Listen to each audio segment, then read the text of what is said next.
activity.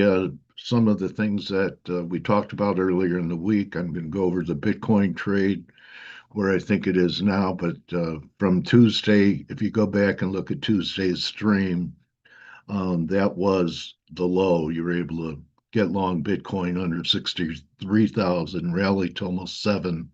It's a good trade. The jury's still out as to whether or not this recovery continues. But I want to start off with the markets being on a war footing, risk off, definitely part of it. And that's another thing. I want to see how Bitcoin acts during a risk off phase in the market.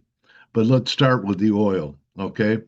So I stayed disciplined and I said if we negate this breakout to get out of the way, when I talked to you Tuesday, I said there's nothing wrong with taking partials. We had our first divergence up here. So I'm not in. Okay. It looks like, we're 78. This didn't change the scenario because it got back above it. And sometimes you just don't react quick enough and then you feel late. So I'm out of oil. So I have a lot of other things that are working for me, especially wheat. I just want to, bring that up. I hope that you guys, stuck with it. It was just a normal little consolidation. Here we are. I think we're headed for $7. That's the next important resistance level and a fib retracement. So it's not over. So when you see these little pullbacks, you have to buy them. This looks like it's going to, might be some big news coming in. It really looks powerful to me. Beans not as much. Corn's acting better than beans right now. They're putting in a real good day, but wheat is still the star. It was my belief that it would be um, the alpha in the grain trade, and like silver was in the precious metal trade. Okay, so let's get to some of our markets. I know a lot of currency traders in here. Really, the plan hasn't changed. In fact, we have an inside week in the Dixie, and I just want to show you guys how lines can work. So I had this 98 line coming in, and you would guess that it could come from anywhere, just a level, a pivot level, but actually, what it is a big uptrend that was broken a long time ago. Okay, I'll just see. It's this trend line going all the way back that it's bouncing its head against. And then it came into play several times, right? So it's sure not giving up the ghost compared to when it got here. It gave up the ghost, even this first break, but I'm still being patient. The most bullish thing the market could do for the dollar is on this inside week, just like the double inside weeks in Bitcoin, is that we start off lower next week. I don't know, maybe we pull all the way back to 6.5 before that happens. But um, I this just feels like a market that doesn't want to go down, doesn't. So it almost forces you to say, well, when it's not easy and you feel like it's not giving it up, and every time there's a break, it just stops and comes back. That's how it feels to me.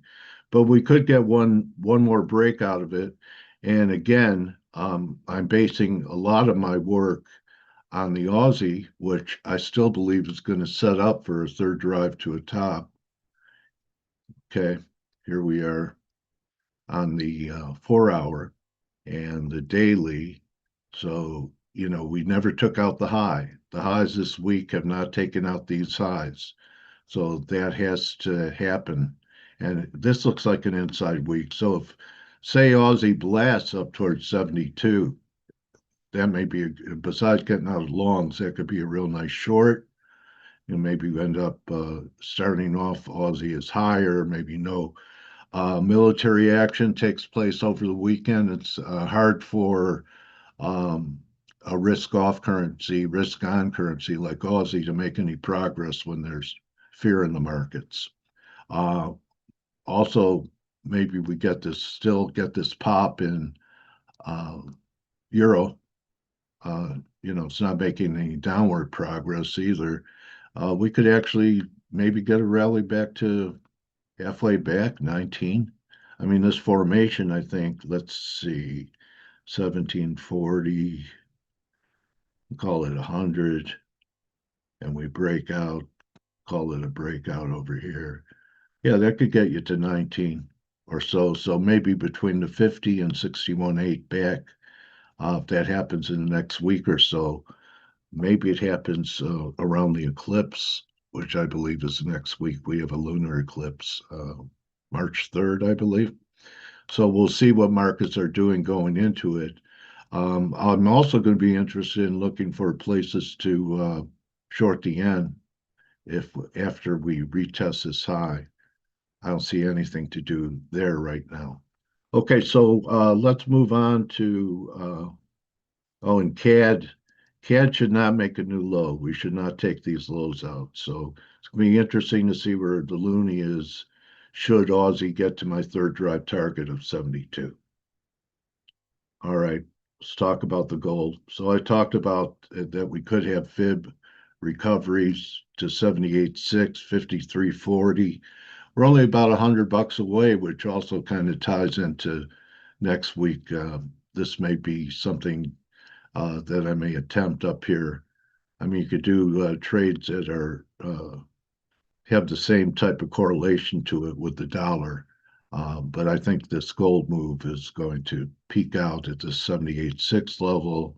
Silver, I don't have the fibs up but I did say maybe 100.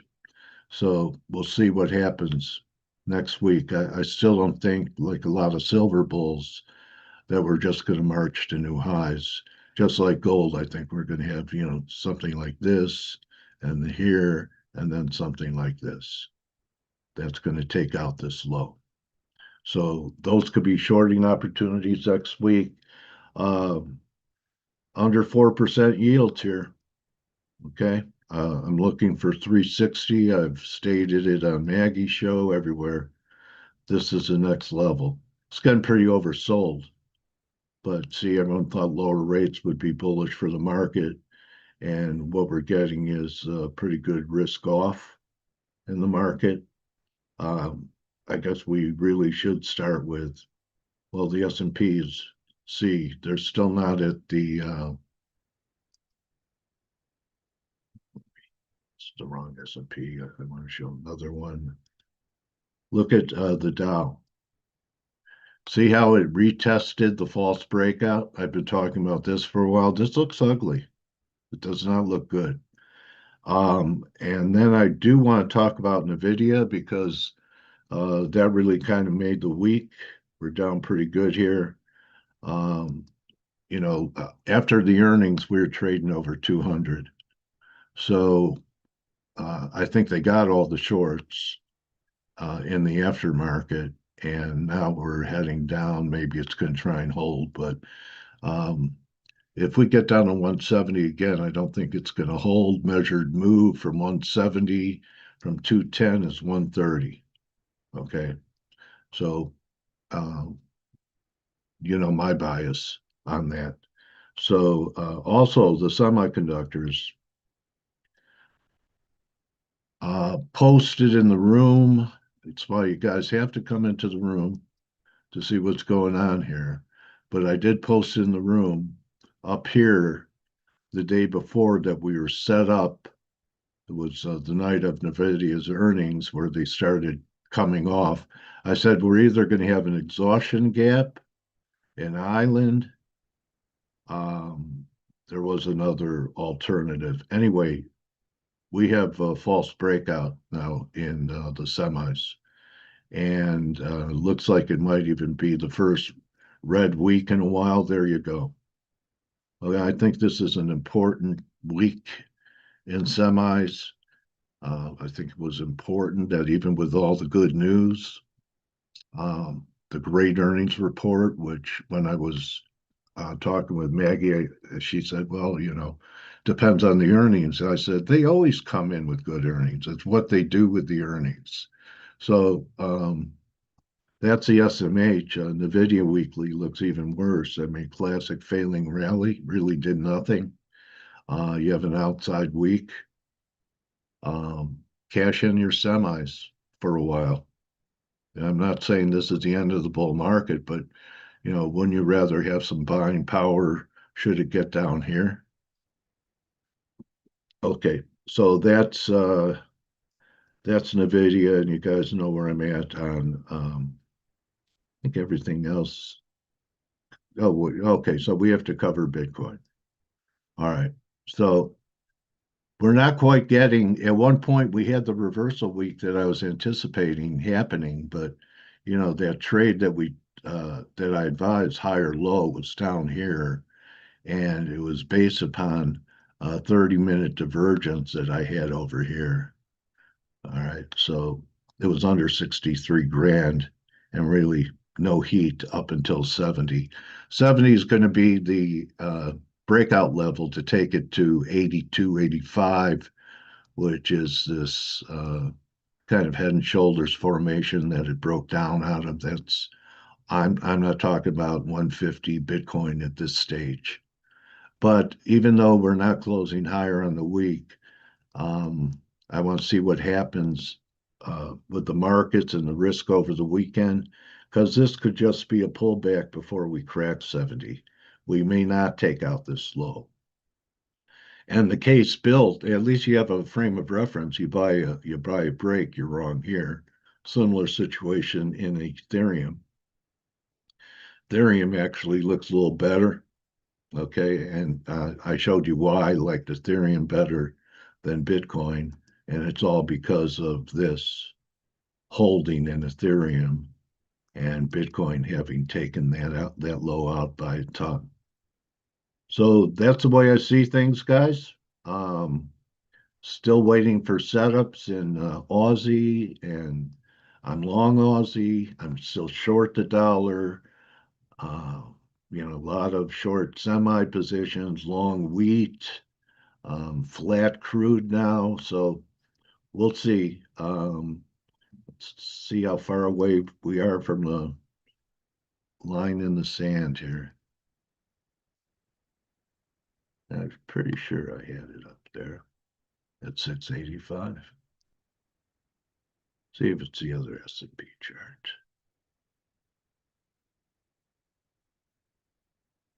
Oh, and while I'm here, let's keep an eye on sugar now. Okay. Um, we did not have divergence on the 4 hour. Maybe we could get one more low in sugar, but I think it's getting closer in time and price for some type of low. Okay. See, it's diverging on the weekly. It diverged on the daily, but not on the 4 hour. So, people are trying to bottom pick it. I think I'll wait for a new low. And I hope everyone has a great weekend. Let's hope for peace. And, think about that pips come and go, and time is gone forever, and make it count. And have a great weekend. I hope that we're adding value here with our videos. Let us know. And maybe you could spread the word about the room, because a lot of people are being helped in here. Okay. So, it's not just about the calls, it's about learning the whys of the calls and also seeing other people's work in here. It's free. And I think the most important thing is we're teaching people not to blow up their accounts. Okay. A winning trade, making money is great. But the most important thing is not to lose all your trading capital so you can't trade anymore and make that one big mistake that all of us have. You would come back from it if you did, but if we could help you avoid it, then to me, that's a job well done. Have a great weekend, everyone. Don't just count your pips, count your blessings, and I'll see you on Monday.